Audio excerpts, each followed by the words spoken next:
Today's food adventure takes us to sunny Redlands, California. Augie's Coffee House is a hidden gem nestled on the bottom of a business center.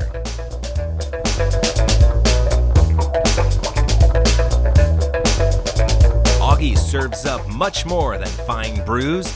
It features brunch on the weekends.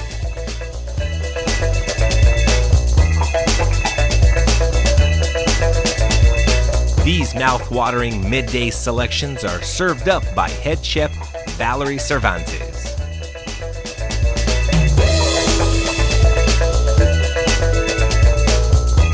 Brunch starts off with some of Augie's finest brews. The first dish is an egg white open-faced sandwich. This is followed by a tasty open-faced green goddess delight. The last selection is a vegan waffle complete with a delicious berry compote.